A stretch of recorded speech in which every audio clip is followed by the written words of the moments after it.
Guys, napaisip ako. Alam ko na meron sa inyo na mga non-collectors or siguro walang alam talaga sa Hot Wheels. I just want to inform you guys little by little sa mga video natin kung ano ba yung mga information tungkol sa hobby na to.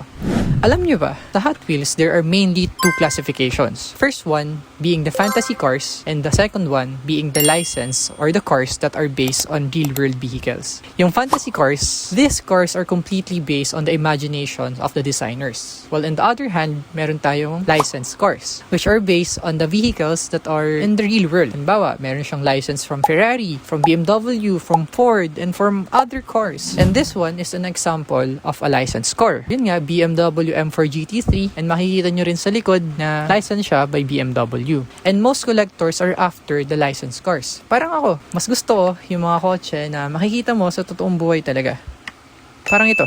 But this one on the other hand is a fantasy car. So ito, yung Hot Wheels 4 Triac is an example of a fantasy car. So ito namang fantasy car ko na to, it is a gift from someone and it kinda looks like an F1 car, kaya binigay niya daw sa akin kasi alam niya din na gusto ko yung F1 car. And meron din ganito, is the El Segundo Coupe. It kinda look like a normal car pero in the real life, wala talagang ganito. So ngayon, alam niyo na. I hope you guys are informed. Kita-kits pa tayo sa susunod.